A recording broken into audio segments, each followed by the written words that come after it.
A Hells Angels leader crashes into a small-town church, bleeding, broken, and hunted by his own brothers.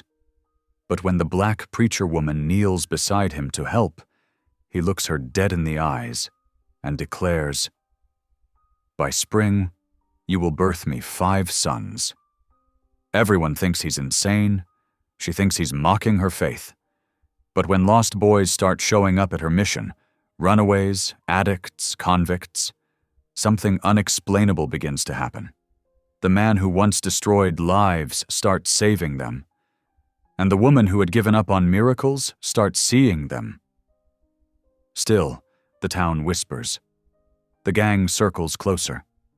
And when the past comes roaring back on motorcycles and fire, mercy will cost them everything. Can a woman of God truly trust the man the world calls a monster? And will his impossible prophecy come true before spring ends in blood? Drop a comment below and share which part of the world you're tuning in from today. If you enjoy stories like this, don't forget to subscribe for more. The rain hammered against the stained glass windows of St. Mark's Community Church, creating a symphony of water and wind that echoed through the empty sanctuary. Reverend Celeste Ward's fingers moved deliberately across the ancient brass locks, double-checking each one as she had done countless nights before. The choir's hymns still hung in the air, though her small but devoted group had left an hour ago. She pulled her cardigan tighter around her shoulders, the damp air seeping through despite being inside. The old church building, with its weathered wooden beams and well-worn pews, had stood strong against many storms, but tonight's tempest seemed especially fierce. A flash of lightning illuminated the sanctuary, followed by a rumble of thunder that made the windows rattle. In that same moment, bright headlights swept across the church's front windows, cutting through the sheets of rain like searchlights. Celeste froze, her hand still on the last lock. The engine sound that followed was rough and uneven, ending in a spluttering die-out rather than a proper shutdown. Then came 3 heavy thuds against the wooden doors that made her jump. "Lord, give me wisdom," she whispered, her heart pounding. The security system was basic at best, and the nearest neighbor was 2 blocks away. Another thud, weaker this time, followed by what sounded like something, or someone, sliding down the door. Celeste edged closer to the entrance, her sensible shoes silent on the worn carpet.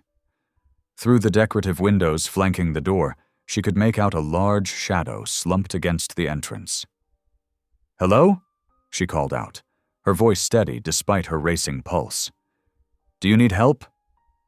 A low groan was her only answer. Celeste took a deep breath and unlocked the door, opening it just enough to peer out.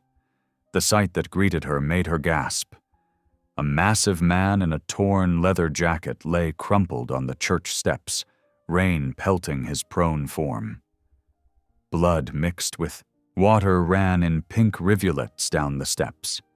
The man's head turned slightly at the sound of the door, revealing a face that might have been intimidating if it weren't twisted in pain. Tattoos peeked out from under his collar and sleeves, and his graying beard was matted with blood and rain. "An angel," he muttered, his voice barely audible above the storm. "They said, 'Find the angel.'" His eyes rolled back, and his body went limp. Celeste stood frozen for a moment, her mind racing through options. The smart thing would be to call 911 and wait safely inside. But something, call it the Holy Spirit or simple human compassion, wouldn't let her leave him in the rain. "Lord, I hope I'm not making a mistake," she murmured, then stepped out into the downpour. The man was huge, easily twice her size, but she managed to grab his shoulders and drag him backward through the doorway, her muscles straining with the effort. Once inside, she propped him against the wall and quickly relocked the door. Lightning flashed again, illuminating his face. Despite his rough appearance, There was something vulnerable in his unconscious expression that tugged at her heart. She hurried to get the first aid kit from her office and some clean towels from the kitchen. Returning to the entrance, she knelt beside him and began cleaning away the blood and grime from a nasty gash on his forehead. The wound didn't look as bad as she'd feared once she could see it properly. Working by candlelight, she didn't want to draw attention by turning on the main lights. Celeste tended to his injuries, all the while keeping up a quiet prayer for protection and guidance. As she worked, she noticed a patch on his jacket that read, "Steele Maddox, President," above a faded motorcycle club insignia. Thunder crashed overhead, and the man's eyes flew open. Celeste startled, but held her ground as his gaze focused on her face. "My brother," he croaked, his voice rough with emotion. "They killed my brother." His hands clenched into fists. "God told me, find the Black Virgin with the voice of an angel, said she'd help me find peace." A chill ran down Celeste's spine. Just last Sunday, a visitor had used those exact words. Voice of an angel, to describe her singing. And here was this man, this Steele Maddox, saying God had sent him to find someone matching her description.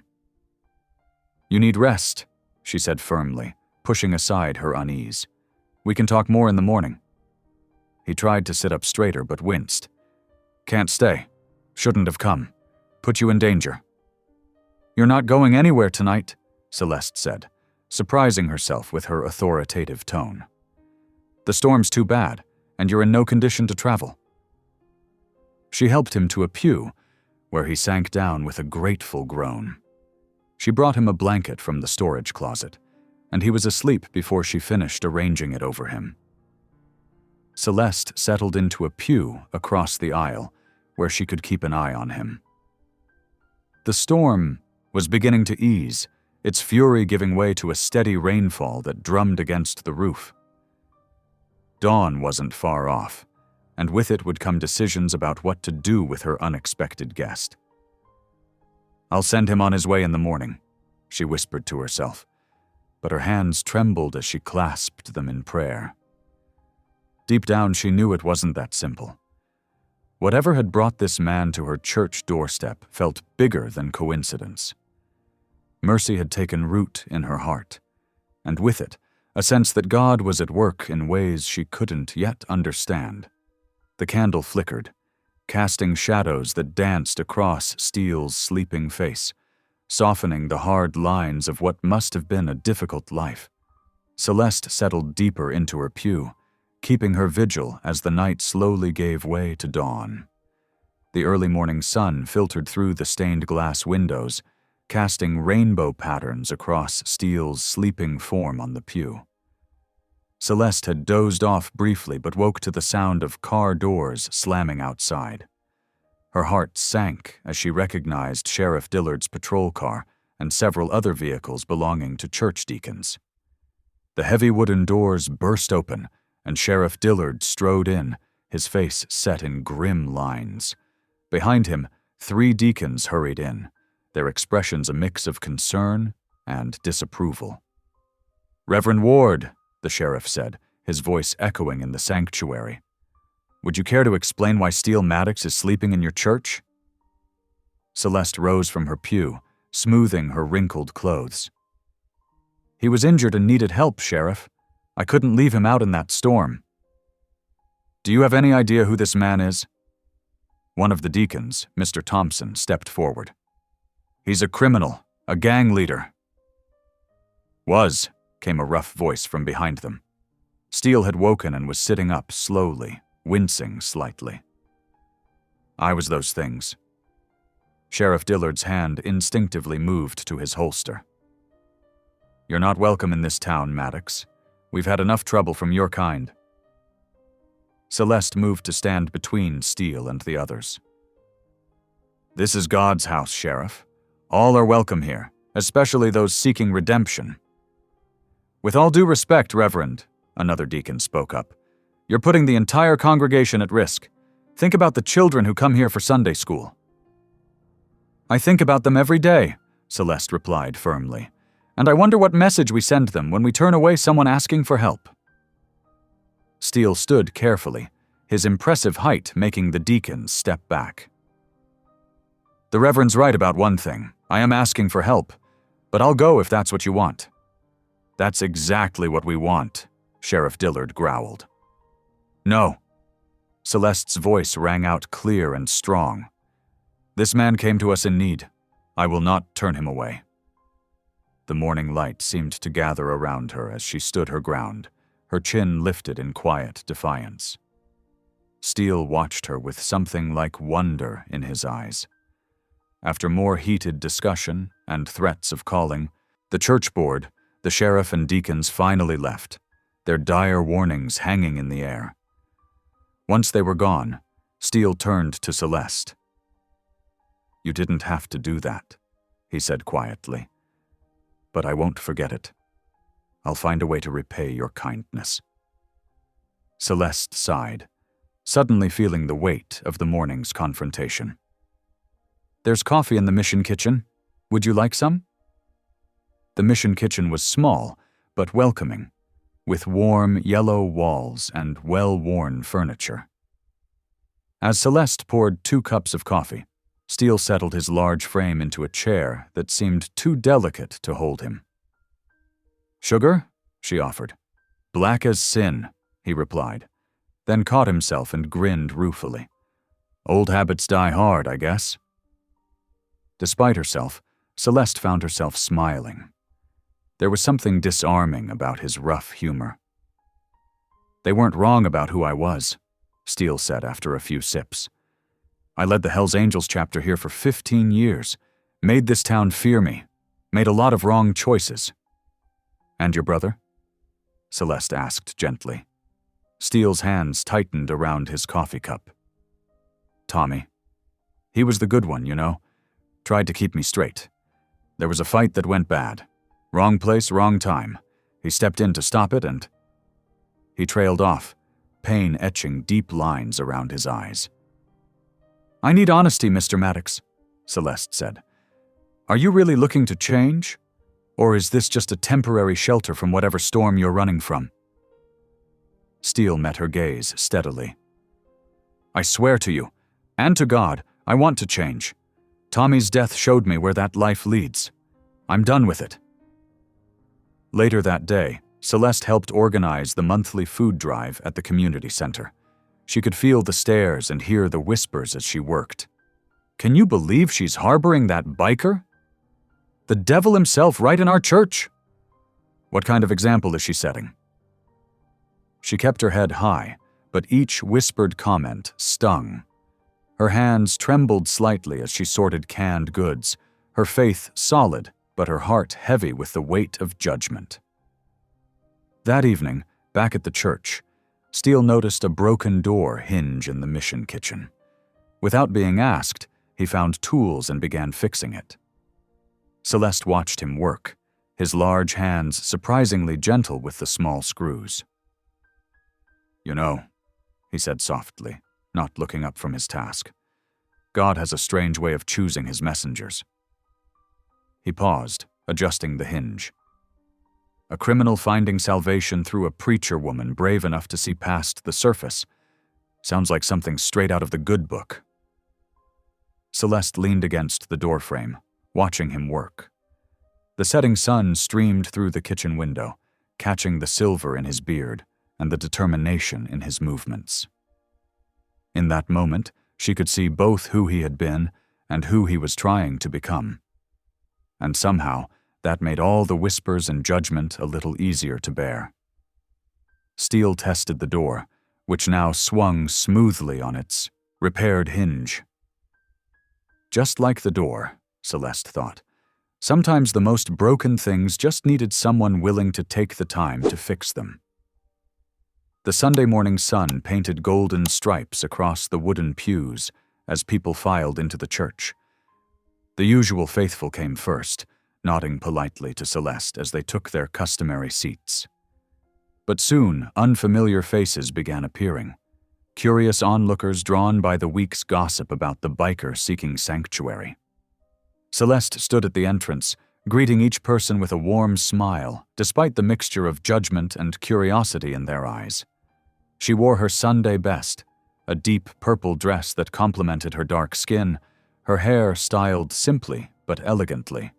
Her exterior projected calm confidence, though her heart beat faster with each new arrival. Steele slipped in last, just as the opening hymn began. He chose a spot in the back row, his large frame looking out of place on the narrow pew.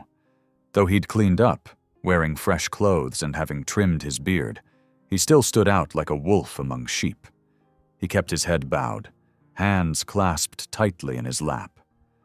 The congregation's singing felt different today, more hesitant, as if the presence of the former Hell's Angel made them uncertain of even the most familiar hymns.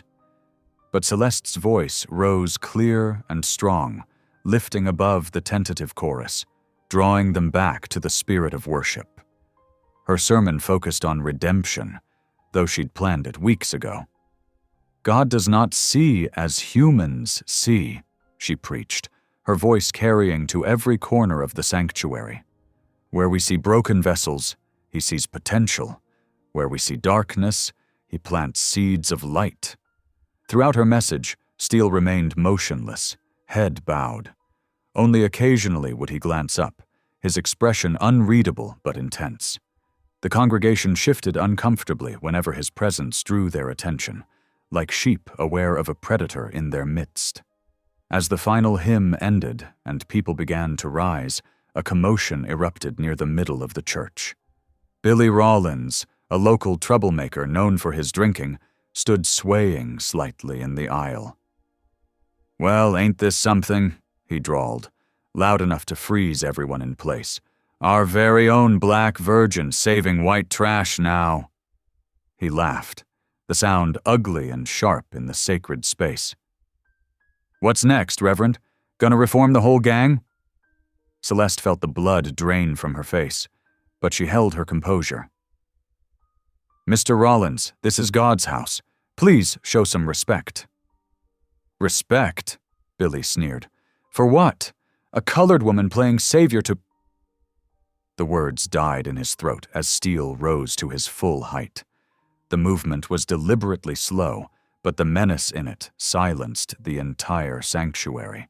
His voice, when it came, was like thunder rolling across distant hills.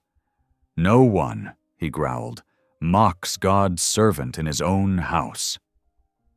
The silence grew deeper, pressing against everyone's ears. But Steele wasn't finished. His next words fell like stones into still water. "By spring," he declared, his voice carrying an almost prophetic weight, "you will birth me 5 sons, 5 who'll make right what I've done wrong." Gasps erupted throughout the sanctuary. Celeste felt her face burn with humiliation and shock. Women covered their mouths, men muttered among themselves, and several people hurried toward the exits. Billy Rawlins stumbled backward, suddenly stone sober. But Steele's eyes never left Celeste, and in them she saw something that made her pause, not mockery or malice, but desperate sincerity. There was pleading in his gaze, and something else she couldn't quite name. After the last person had fled the sanctuary, Celeste rounded on Steele, her composure finally breaking. "How dare you?" she demanded. "Was this some kind of joke? Mocking my... She couldn't even say the word purity out loud. "No," Steele said quietly, all the thunder gone from his voice.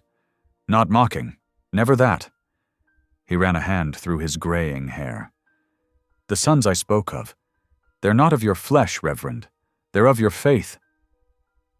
Celeste stopped, confusion replacing anger. "What do you mean?" "There are boys out there, lost ones, like I was once, like my brother tried to save me from becoming." Steele's voice grew rough with emotion. "God led me here because you have something they need, something I can help you give them." "And what's that?" Celeste asked, still wary but listening. "Hope, purpose, the kind of faith that sees past what they've done to what they could be. He gestured to the cross hanging above the altar. You did that for me.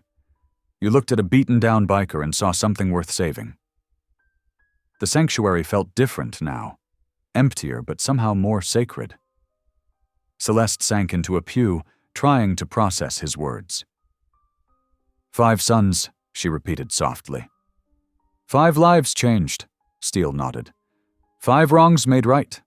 It's what he's asking of us both. Later that night, long after the sun had set and the church had grown silent, Celeste knelt in prayer. The moonlight streaming through the stained glass windows created pools of color around her. Her prayers were confused, questioning. Lord, she whispered, is this your doing? Have you sent me a madman or a messenger? How can I know? The colored moonlight offered no answers, but as she prayed, she remembered the desperate sincerity in Steele's eyes, the way his voice had carried both authority and humility when he spoke of the 5 sons to come. She thought of her own journey, how God had led her to this small church, how he had given her the strength to stand alone when others doubted her calling. The prophecy, if that's what it was, hung in the air like incense, both strange and sacred. Celeste remained kneeling, her prayers continuing long into the night, while somewhere in town, 5 lost souls waited for a chance at redemption they didn't yet know was coming. The autumn days stretched like honey dripping from a comb, sweet and slow. Steele's presence at the church became as natural as the changing leaves outside. His large hands, once used for violence, now crafted beauty from broken things. Each morning, Celeste would arrive to find him already at work. The steady rhythm of his hammer echoed through the halls as he patched crumbling walls. The ancient radiator that had wheezed through last winter now purred like a content cat after his attention. Even the stubborn front door that had squealed for years now swung silent on its hinges. "Man's got skills," Naomi observed one afternoon, watching from the kitchen window as Steele worked under the hood of the church van. The old vehicle had been more ornament than transportation lately, its engine giving up the ghost months ago. "And he sure ain't hard on the eyes either." "Naomi?" Celeste scolded, but her niece just grinned. "What? I'm just saying what everyone's thinking." Naomi hip-bumped her aunt playfully. "Well, maybe not exactly what everyone's thinking. The way he looks at you, Auntie, it's like you're light itself." Celeste busied herself with the dishes, hoping her niece wouldn't notice the warmth creeping into her cheeks. "He looks at me with respect, nothing more." Naomi hummed, unconvinced.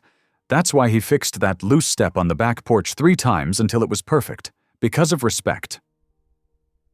Outside, Steele wiped his hands on a rag and closed the van's hood with satisfaction. The engine had roared to life for the first time in years, and the sound drew curious onlookers from the neighborhood. Some of the old church members who'd stayed away since Steele's arrival now lingered, watching as he organized the weekly food distribution with military precision. Mrs. Henderson, who hadn't set foot in the church since Steele's dramatic prophecy, actually smiled when he carried her groceries to her car. Mr. Patterson, the retired mechanic, spent an hour talking engines with Steele and left with a thoughtful expression on his weathered face. "Maybe," he told Celeste later, "we were too quick to judge." But peace, like many precious things, proved fragile. The rumble came first, a low, threatening growl of motorcycles that set the windows trembling. 3 bikes pulled into the church parking lot, their riders wearing the familiar colors of the Hells Angels. Steele stepped out of the garage, his face hard as stone. "Well, well," the leader sneered, removing his helmet. "Look what we found, boys. Our fearless leader playing handyman for the Holy Rollers. What do you want, Marcus?" Steele's voice was quiet, but Celeste could hear the tension in it. "Want? We want our brother back." Marcus swung off his bike, boots crunching on gravel. "The crew's falling apart without you, Steele. Time to come home." "I am home." Marcus's face darkened. "That's not how this works. You don't get to walk away from family." "You stopped being family when you crossed the line," Steele growled. "I won't go back to that life." "No?" Marcus's smile was ugly. "Then maybe we need to help you remember who you are. Be a shame if something happened to this pretty little church. Wood burns real easy, especially old wood like this." Celeste stepped forward, but Steele's arm shot out, keeping her behind him. "Leave," he commanded. "You're not welcome here." "We'll leave, for now." Marcus kicked his bike to life. "But remember what I said about wood burning." The three bikers roared away, leaving behind a cloud of dust and dread. That night, Celeste couldn't sleep. She paced the floor of her small house, jumping at every sound. Around midnight, the screech of tires sent her running to the window. Orange light flickered in the church parking lot. The van was engulfed in flames. She ran outside in her nightgown, phone already dialing 911. Steele emerged from the small apartment he'd made in the church basement, taking in the scene in one glance. Without hesitation, he charged toward the burning vehicle, grabbing the fire extinguisher from the church steps. "Steele, no!" Celeste cried, but he was already attacking the flames. The fire fought back, licking at his hands as he worked to contain it. By the time the fire truck arrived, the worst was over, but the van was a blackened shell. Sheriff Dillard arrived moments later, his face grim in the flashing lights. "I warned you," he told Celeste. "Harboring him would bring trouble." "He didn't do this," Celeste protested. "No. Then why was he here so fast?" The sheriff's eyes narrowed. "Awful convenient, him being on scene right away." "I live here," Steele said quietly, cradling his burned hands. "This is my home." "Not anymore." Dillard pulled out his handcuffs. "You're coming with me." "Wait." Celeste stepped between them. "You have no proof he did this. And those burns on his hands? He got them trying to save church property. Does that sound like an arsonist to you?" The sheriff hesitated, then slowly lowered the cuffs. "I'll be watching," he warned Steele. "One wrong move." After the authorities left, Celeste led Steele to the kitchen. His hands were angry red, blistered in places. She worked in silence, carefully cleaning and bandaging the burns. When she reached for more gauze, her hands were shaking so badly she dropped the roll. "I can't," she whispered, tears finally breaking free. "I can't keep doing this. Fighting the whole world, defending choices no one understands. I'm so tired, Steele, so tired of being strong."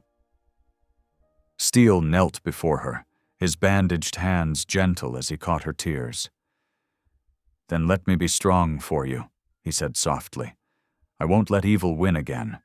Not here. Not with you." His words hung in the air between them, heavy with promise and something more, something neither dared name. The next morning dawned gray and cool. Celeste walked to the church, dreading the sight of the burned van. But what she saw stopped her in her tracks. Steele was already there, his bandaged hands careful but determined as he stripped away the charred metal.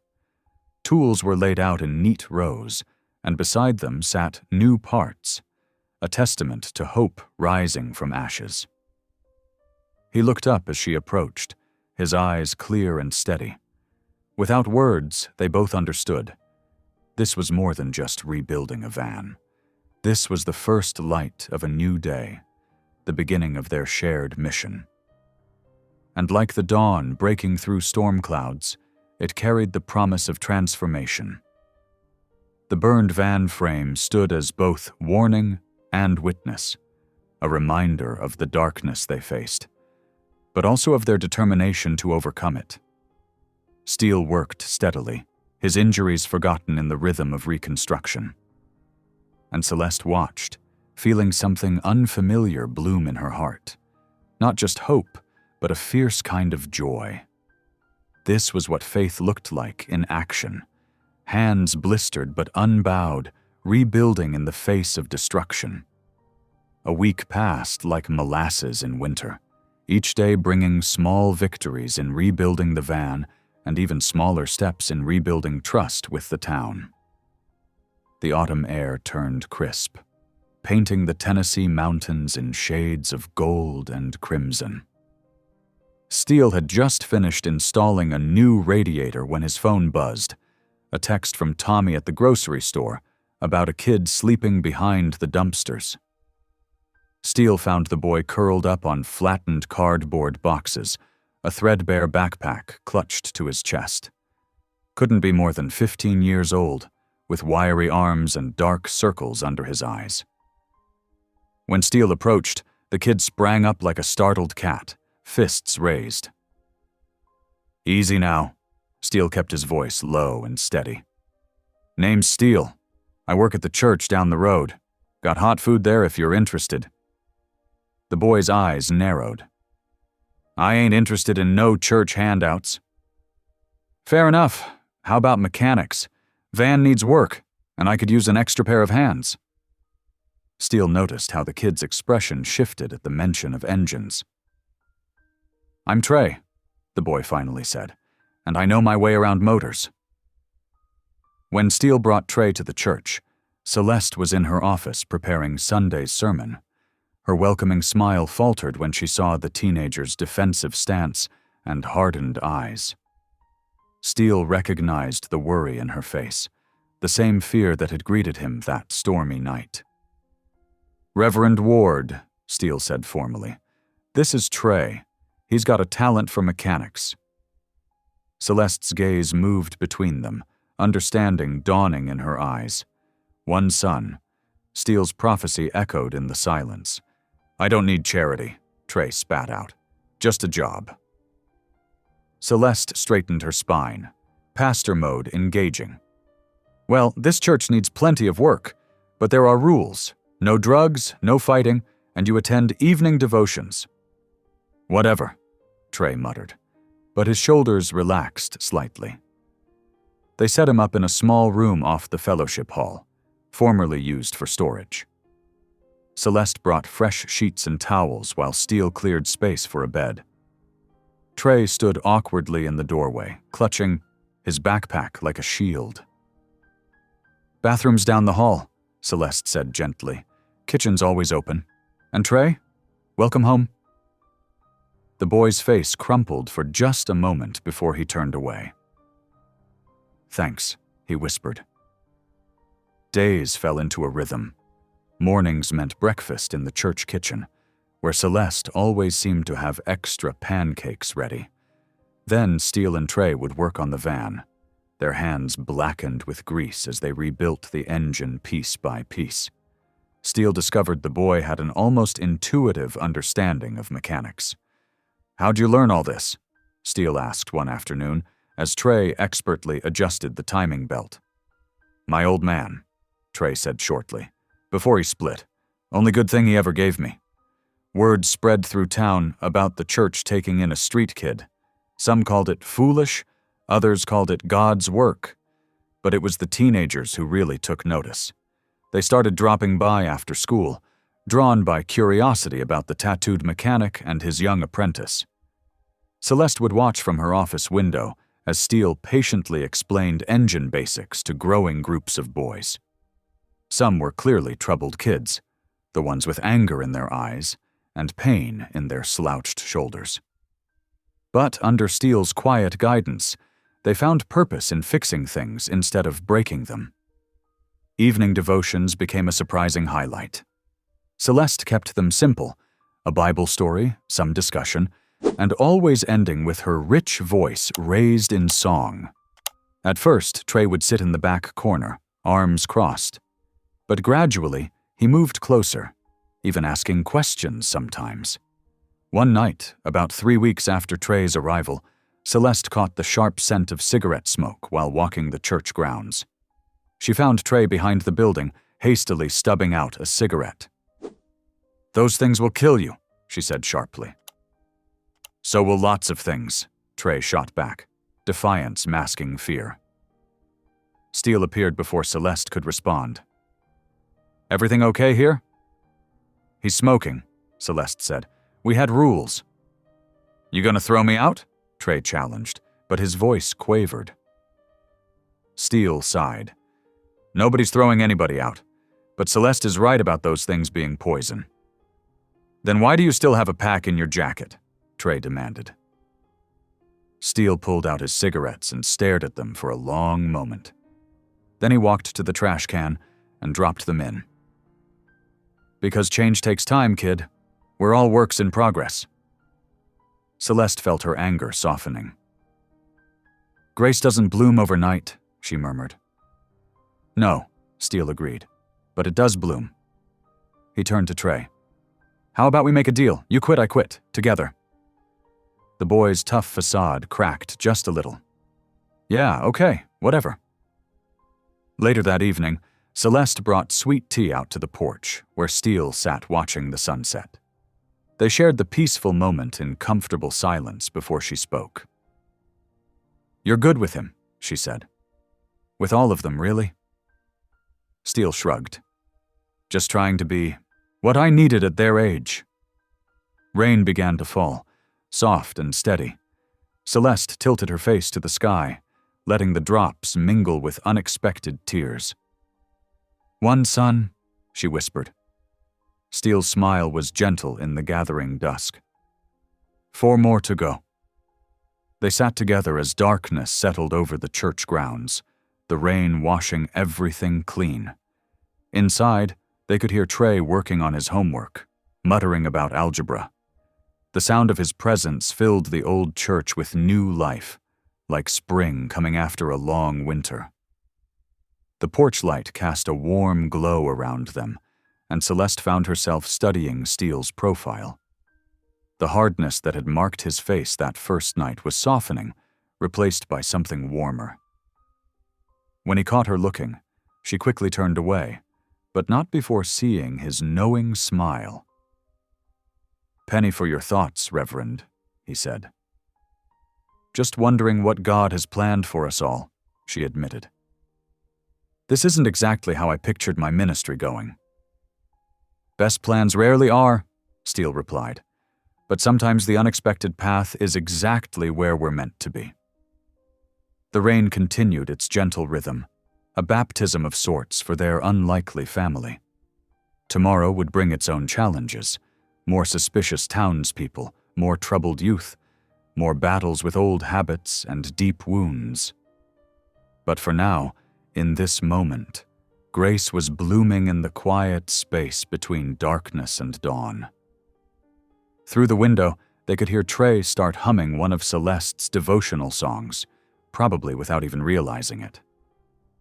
She smiled, remembering Steele's words about 5 sons, 1 down, 4 to go.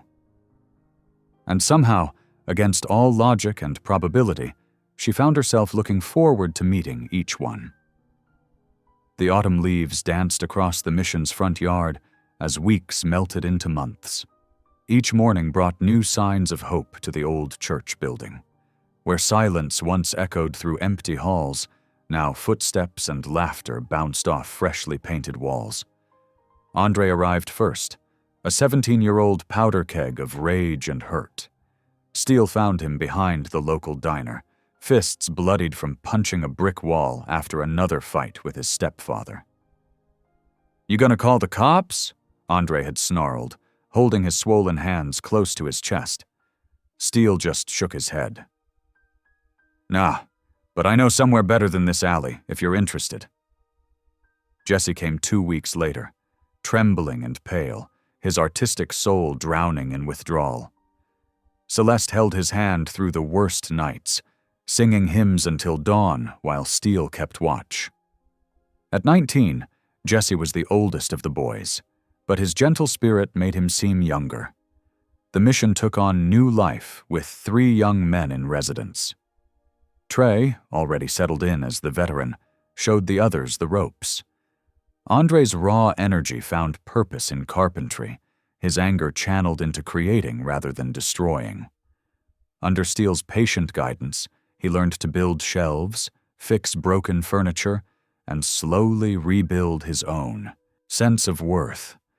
Jesse's artistic talent bloomed like spring flowers through winter frost. His shaking hands steadied when holding a paintbrush, and soon the mission's walls transformed. Biblical scenes flowed from his imagination: Daniel in the lion's den, Noah's Ark, the parting of the Red Sea. Each mural seemed to glow with inner light, especially when Celeste's voice filled the halls with hymns during evening prayers. "You've got a gift," Steele told Jesse one afternoon, watching him add details to a dove's wings. Jesse's smile was shy but proud. "The art helps keep the cravings away, like God's giving me something better to hunger for." Their days fell into comfortable rhythms. Mornings began with devotions, then chores and projects around the mission. The boys attended GED classes in the afternoon, while Steele worked on cars in the church parking lot, teaching basic mechanics to anyone willing to learn. Evenings brought shared meals around the big kitchen table, laughter mixing with prayers of thanksgiving. But peace rarely comes without price. The whispers that had started when Steele arrived grew louder with each new boy he brought in. Some called it a halfway house. Others used uglier words. Celeste's mother, Eleanor, arrived unannounced one crisp Saturday morning. Her pressed dress and perfectly arranged hair seemed to judge the mission's controlled chaos before she spoke a word. "Baby girl," she said, pulling Celeste aside. "We need to talk." They sat in Celeste's office, where Eleanor's disapproving gaze took in the coffee cups and automotive magazines, mixing with Bible commentaries on the desk. "The deacons at First Baptist have been asking about you," Eleanor began, "about your situation here." Celeste straightened her spine. "This is God's work, Mama." "Is it?" Eleanor's voice was gentle but firm. "Or is it something else? The world hasn't changed as much as we'd like to think, baby. A single black woman living under the same roof as a white man, an ex-convict at that. People talk." "Steele is a changed man," Celeste protested. "You should see him with the boys." "I'm sure he is. But perception matters, especially for people like us. We have to be twice as careful, twice as above reproach. You know that." The truth in her mother's words stung. Celeste had felt the sideways glances at the grocery store, heard the conversations that stopped when she entered the post office. "I can't abandon this calling just because people might talk," she said finally. Eleanor sighed. "The world won't forgive what it doesn't understand. I just don't want to see you hurt." That night, after her mother left and the boys were asleep, Celeste knelt in the sanctuary. Moonlight filtered through the stained glass, painting her tears in rainbow colors. "Lord," she whispered, "give me strength to do what's right, not what's easy." A floorboard creaked behind her. Steele stood in the shadows, his expression troubled. "I heard you crying," he said softly. "Your mama's right, you know, about what people think." "Since when do you care what people think?"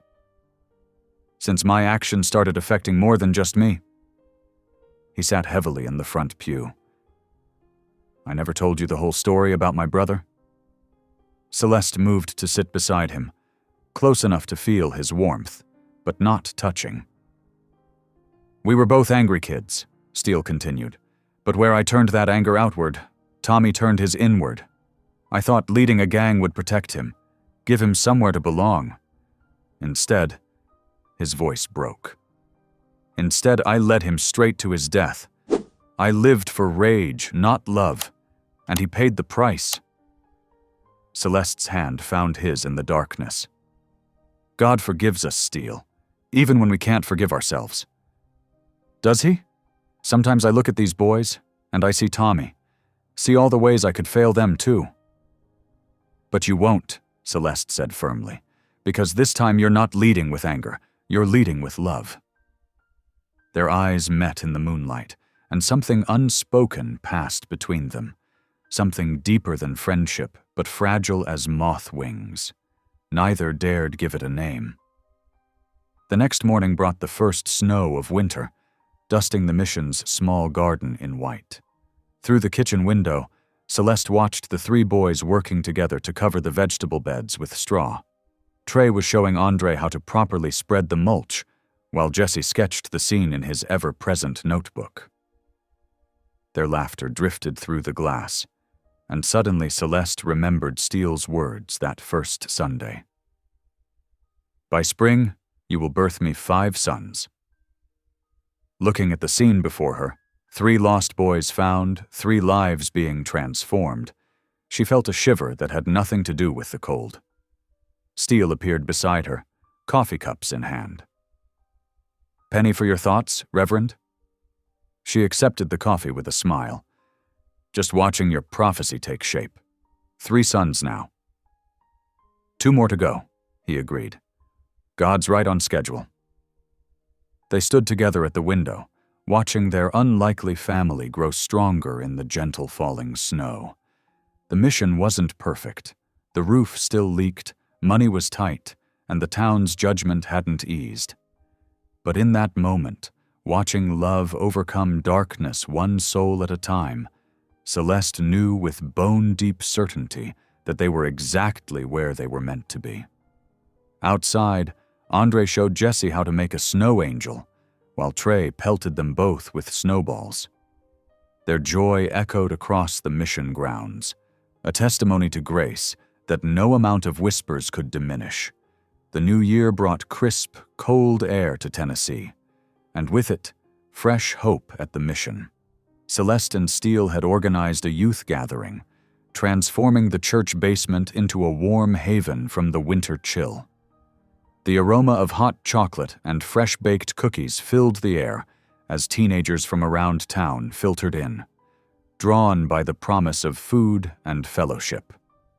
"Remember to save some for the late arrivals," Celeste called out to Trey, who was manning the refreshment table. He grinned and ducked his head, caught sneaking an extra cookie. Andre and Jesse were setting up board games in the corner, while Steele adjusted the ancient space heater, coaxing more warmth from its tired coils. The scene felt right, like pieces of a puzzle finally clicking into place. The peaceful atmosphere shattered when the door burst open, letting in a blast of cold air and a man whose presence seemed to fill the entire doorway.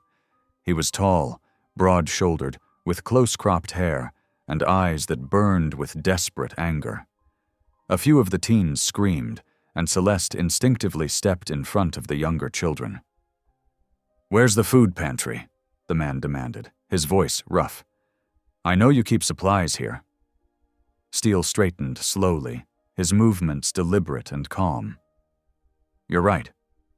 We do have food here." He took a step forward, positioning himself between the stranger and the others. "But you don't have to take it. You're welcome to join us for dinner instead." The man blinked, clearly thrown off balance. His hands, which had been balled into fists, loosened slightly. "What?" "I'm Steele," he said, extending his hand, "and you look like someone who could use a hot meal and a warm place to sit for a while." The stranger stared at Steele's outstretched hand as if it might be a trap. Celeste held her breath, watching the internal struggle play out across his face.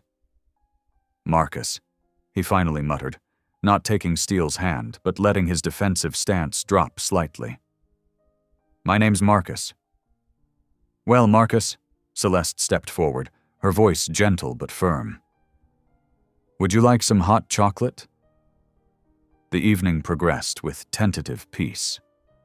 Marcus sat alone in a corner, but he ate 3 plates of food and watched the others with wary curiosity.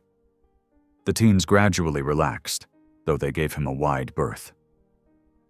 As the night wound down and people began heading home, Steele approached Marcus again. "We've got a spare cot in the back room," he said. "Beats sleeping outside in this weather." Marcus's jaw tightened. "I don't need charity." "Good, because we don't offer charity here," Steele replied. "We offer family, but family helps each other out. Tomorrow morning we're fixing the roof. Could use an extra pair of strong hands." The next morning dawned clear and cold. Marcus had stayed, though he'd barely slept, his body tense with mistrust. Steele found him already outside at sunrise, examining the roof's damaged sections. "You know anything about roofing?" Steele asked, carrying out a ladder. "Did 2 years of construction before—" Marcus trailed off, his expression darkening. "Before prison." Steele nodded, no judgment in his face. "Then you probably know more than me. Want to take the lead on this?" Throughout the morning, they worked together in companionable silence. Marcus's expertise became evident as he directed the repair work with quiet authority. Trey and Andre helped carry supplies, while Jesse documented the progress in his sketchbook. Around mid-morning, Celeste brought out coffee and sandwiches.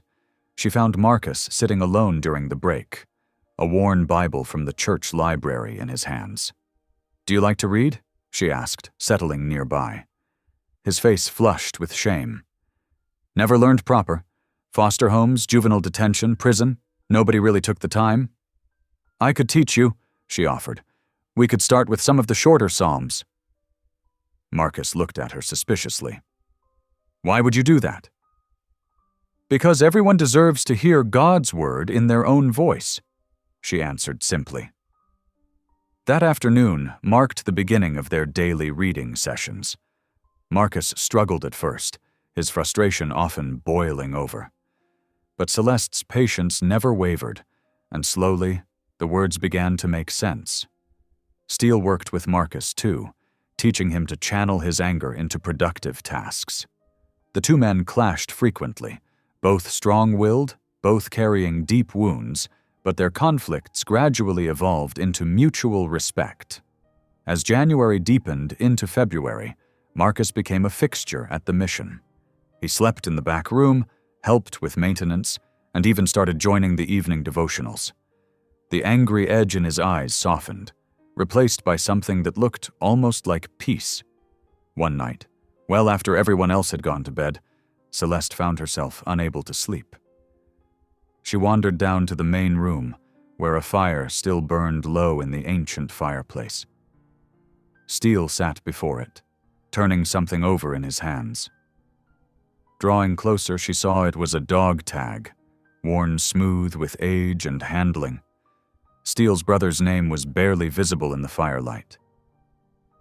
"Tommy would have liked this place," Steele said softly, not looking up. "He always wanted somewhere to belong." Celeste sat beside him on the old couch. "I think he would be proud of what you're doing here." "4 sons now," Steele whispered, his voice rough with emotion. "God's keeping count." Without thinking, Celeste placed her hand over his, covering the dog tag and his calloused fingers. Usually they both shied away from such contact, too aware of the town's watching eyes. But tonight, in the quiet darkness, neither pulled away. They sat in silence, watching the fire's dying embers cast dancing shadows on the wall. Outside, a February wind whistled through the eaves, but inside the mission, warmth and peace reigned. The once empty halls now echoed with the quiet breathing of sleeping boys, lost sons found, broken lives being mended one day at a time. Steele's thumb brushed lightly over Celeste's knuckles, a touch so gentle it might have been accidental. But the warmth that bloomed in her chest told her it wasn't. Together they sat, hands clasped, while the fire burned low and the night wrapped around them like a blanket. March arrived with gentle showers that washed away winter's last traces. The mission's garden, once barren, showed signs of awakening, tiny green shoots pushing through dark soil. Celeste spent her mornings there before services, finding peace in the quiet work of preparing the earth for new life. One particularly wet evening, the calm shattered with a pounding at the mission's back door. Steele opened it to find a young man, no more than 16, clutching his side. Blood seeped between his fingers, his face pale with fear. "Please," he gasped. "They're coming." Steele caught him as he stumbled forward. Celeste rushed over with clean towels, her heart racing as she saw the wound, a deep graze from what could only be a bullet. "We need to call the police," she said firmly, reaching for her phone. "No." The boy tried to push away, but Steele held him steady. "Celeste, wait." Steele's voice was urgent. "This is Rico. He's the one I've been looking for. The last one." She hesitated, the phone heavy in her hand. "He's hurt, Steele, and if this is gang-related..." "Give him a chance," Steele pleaded. "Like you gave me." Rico's eyes darted between them, wild with pain and fear.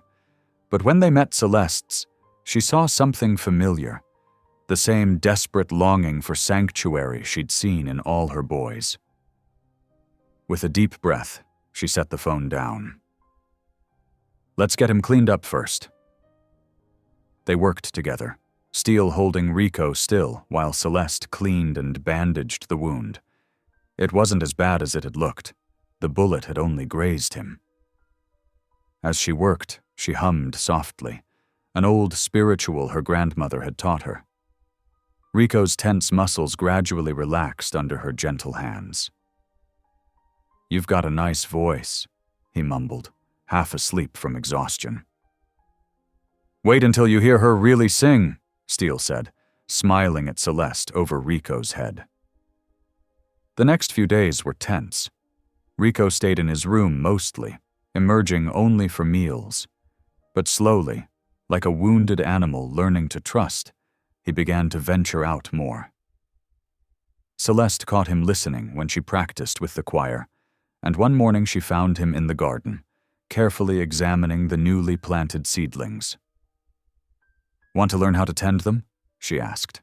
He shrugged, trying to look disinterested, but his eyes followed her movements as she demonstrated how to check the soil moisture and remove weeds. Soon he was spending hours in the garden, talking softly to the plants as he worked. The other boys accepted Rico cautiously at first, but his quiet way and quick wit eventually won them over. Even Marcus, usually standoffish with newcomers, took Rico under his wing, teaching him the maintenance skills he'd learned. As Easter approached, the mission buzzed with preparation. The congregation had grown steadily, now including some of the boys' parents who'd seen the change in their sons. Steele spent days building extra benches to accommodate everyone. One evening, while they were planning the Easter service, Steele shared his idea. "I want to baptize them, all 5 boys, in the river behind the church, like John the Baptist." Celeste's heart swelled at the thought. "All 5 of them? Are they ready?" "They've asked for it themselves," Steele said proudly. "Even Rico." The morning of Easter Sunday dawned bright and clear. The mission overflowed with people, many standing in the back. Celeste led the choir in "Amazing Grace," her voice soaring to the rafters. Rico, sitting between Trey and Jesse, couldn't take his eyes off her as she sang. After the service, everyone gathered by the river. The boys wore white shirts, their faces solemn yet eager. Steele stood in the water, waiting to receive each one. The congregation sang softly as Trey went first, then Andre, Jesse, and Marcus. Rico hesitated at the water's edge, but Celeste touched his shoulder gently. "It's okay to be afraid," she whispered. "God's love is bigger than our fear." He nodded and stepped forward. Steele's strong hands guided him down into the cool water. As he rose again, gasping and grinning, the congregation burst into joyful song. The celebration was at its peak when the first motorcycle roared into the parking lot. Then another and another. the familiar rumble of Harley-Davidsons cutting through the hymns. The Hells Angels had come. Chaos erupted as the bikers pushed through the crowd. Some people ran, others froze. The 5 boys clustered together, Steele moving to stand between them and the threat. "You betrayed us, Maddox," one biker shouted. "And now you're playing church with our enemy?" Rico stepped forward, water still dripping from his clothes. "I'm not yours anymore." A gun appeared in the leader's hand, aimed at Rico's chest. "Once Hell's Angels, always Hell's Angels, kid." Everything happened in slow motion. The gun raised. Steele lunged forward. The crack of the shot echoed across the river.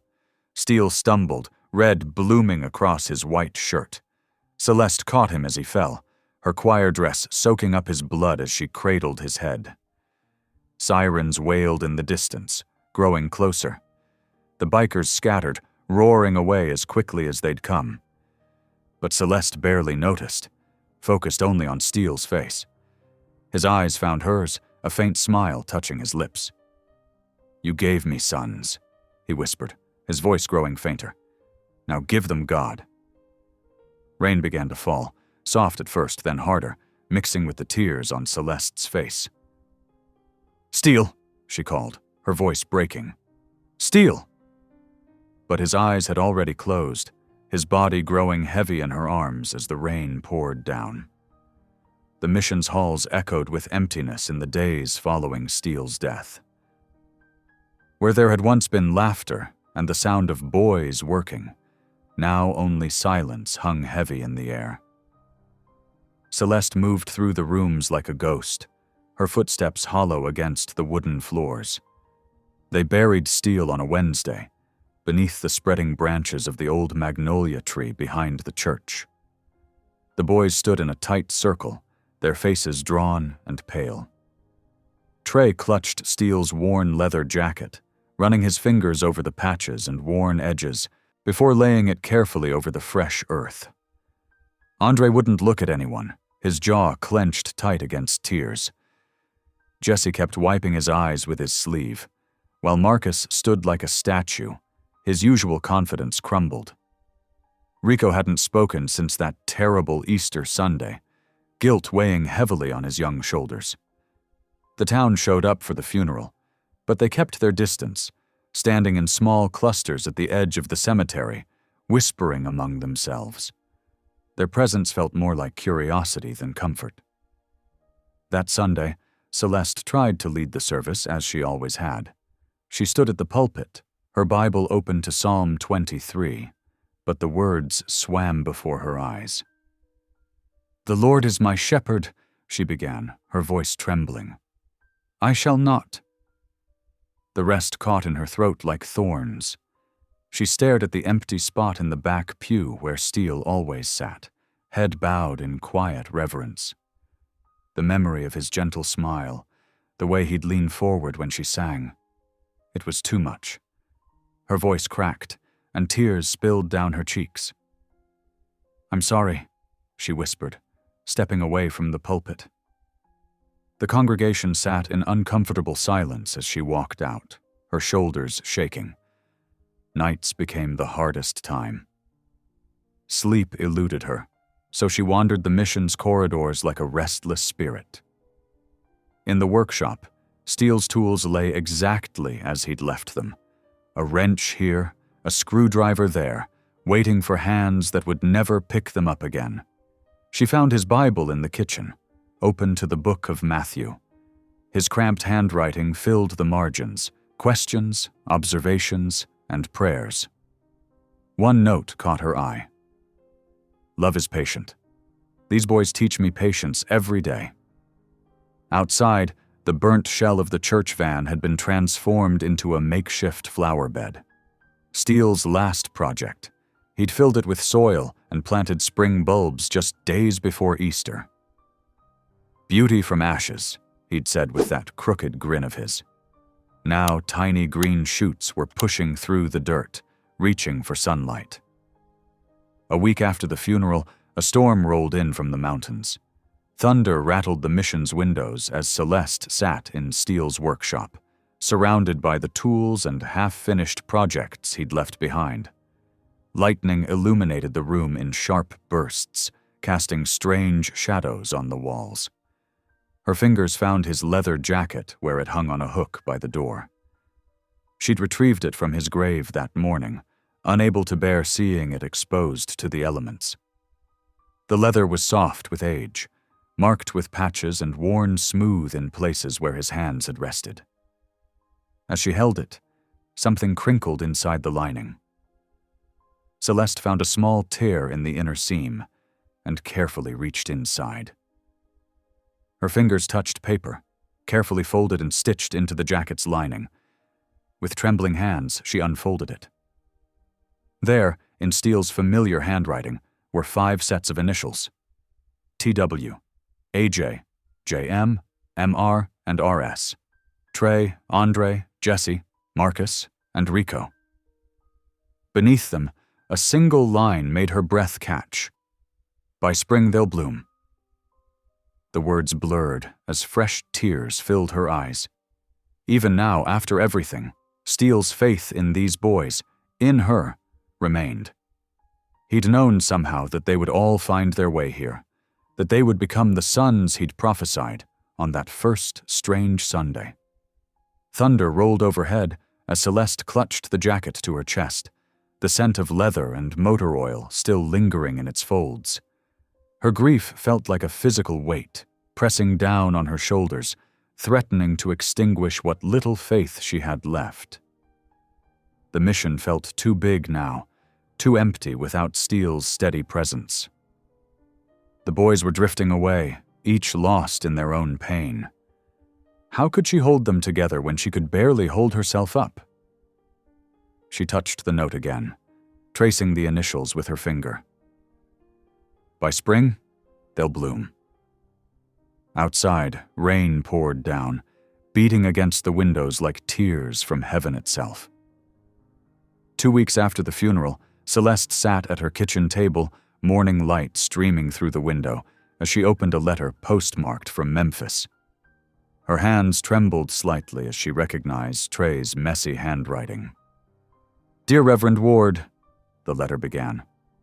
"I got a job at Carter's auto shop. The owner reminds me of Steele. Gruff, but fair. He lets me sleep in the apartment above the garage, and I'm learning more about engines every day." Celeste's eyes welled up as she read on. "I found 2 boys last week, sleeping behind the shop like I used to do behind that grocery store. Reminded me of how you and Steele took me in. I talked to Mr. Carter, and now they're learning the trade too. One of them's already real good with transmissions." She pressed her hand to her heart, remembering how Steele had first taught Trey under the hood of that old church van. "You and Steele saved my life," Trey wrote. "I figured the least I can do is pass it on." The next morning, she heard familiar footsteps on the mission's porch. Andre stood there, paint cans in his hands, shifting nervously from foot to foot. "The baptism bridge needs fixing," he said gruffly, "and these walls could use a fresh coat." Celeste pulled him into a hug, feeling his resistance melt away. Together, they worked through the day, Andre's strong hands steady as he repaired loose boards and painted peeling walls. His presence filled the empty spaces with purpose again. Over the next few days, Jesse appeared with groceries, quietly restocking the pantry. Marcus came to mow the lawn, staying for dinner. Even Rico emerged from his shame, helping tend the garden Steele had started. The mission's kitchen filled with the smell of cornbread and chicken as Celeste cooked for her returning family. Her laugh, rusty at first, grew stronger with each passing day. While cleaning the pews, she found herself humming old hymns, her voice carrying through the sanctuary like a healing balm. One evening, as sunset painted the sky in shades of purple and gold, Celeste stood by Steele's grave beneath the magnolia tree. Spring flowers dotted the grass around the headstone, and new leaves rustled overhead.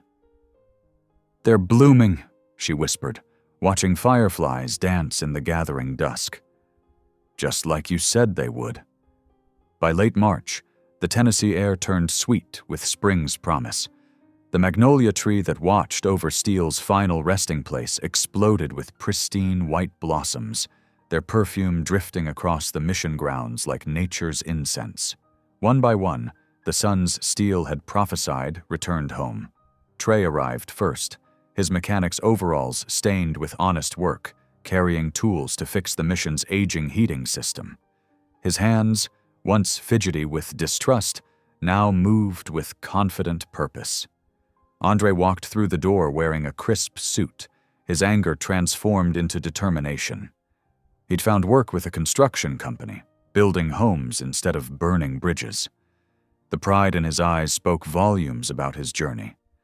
Jesse came next, 90 days sober and carrying his sobriety chip like a medal of honor. His gentle spirit shone brighter without the shadows of addiction, and he spent hours painting murals of hope on the mission walls. Marcus, the ex-con who'd once threatened violence, now stood before youth groups sharing his testimony. His deep voice, once used to intimidate, rang with conviction as he taught young men about second chances. Rico, the youngest and most wounded, had partnered with local police to create outreach programs for gang members. The street wisdom that once led him astray now guided others toward salvation. Together, they tackled the mission's needs. Their hammers echoed across the roof as they replaced worn shingles.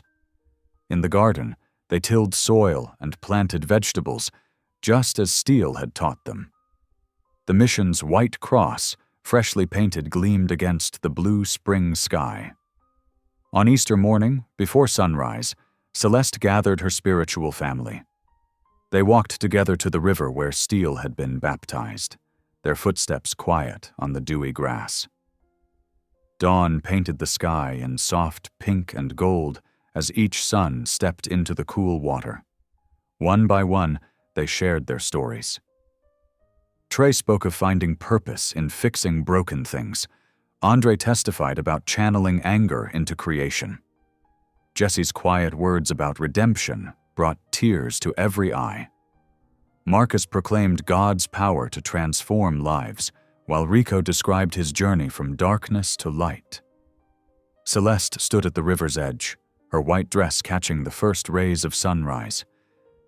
As she watched these men, her sons in faith, she sank to her knees in gratitude. "Lord," she prayed, her voice trembling with joy and awe, "you gave me sons of faith, just as Steele promised. You made beauty from ashes." Easter sunrise painted the Tennessee sky in shades of rose and gold, marking 1 year since that stormy night when Steele Maddox collapsed on the church steps. The river flowed gentle and clear, reflecting the dawn's first light as the community gathered on its banks. Sheriff Dillard stood among the crowd, his weathered face softened by newfound understanding. His hands, once quick to judge, now joined others in prayer. The transformation in him mirrored the change in the whole town, from suspicion to acceptance, from fear to faith. Celeste Ward took her place before the choir, her white dress catching the morning light. When she began to sing, her voice carried across the water with a strength that made hearts ache with joy. The sound was pure and clear, like spring water washing away winter's darkness. The 5 sons stood in the river, now ministers of grace themselves. Trey helped steady a trembling teenager as he went under the water. Andre baptized a former gang member, speaking words of hope and new life. Jesse guided an addict toward redemption, while Marcus and Rico took turns leading young men into the cleansing current. Through the morning mist that rose from the river, Celeste felt Steele's presence, not as a ghost, but as a promise fulfilled. "You kept your word," she whispered, touching the dog tags that now hung around her neck. 5 sons, and now they're bringing others home. Tears rolled down her cheeks, but her smile radiated joy. All around her, The evidence of love's power to transform lives was on display. Young men who once had no direction, no father figure, now stood tall with purpose in their eyes. When the baptisms finished, Celeste stepped forward to deliver her sermon. "Love," she began, her voice carrying across the hushed crowd, "has the power to resurrect what the world declares dead. I've seen it with my own eyes. Spirits renewed, hearts reborn, lives transformed. That's the miracle of Easter, happening right here, right now." Above them, the magnolia tree that marked Steele's resting place released its blossoms. White petals drifted down like gentle snow, dancing on the morning breeze before settling on the river's surface. Then, as if moved by a single spirit, the 5 sons began to sing. Their voices blended in the hymn that Steele had hummed while working in the mission garage. "Amazing Grace." The sound swelled as others joined in, filling the morning air with testimony to love's enduring power. "Amazing Grace, how sweet the sound that saved a wretch like me. I once was lost, but now am found, was blind, but now I see." The music rose over the river, carried by voices that once knew only anger and pain, now lifted in praise. It was the final fulfillment of Steele's prophecy. Not just 5 sons saved, but a legacy of redemption that would continue to bloom season after season, like the magnolia tree watching over them all. Thank you for listening. Stories connect us in the most unexpected ways. If you felt that spark today, make sure you're subscribed. I share a new one daily, and the next might change your day.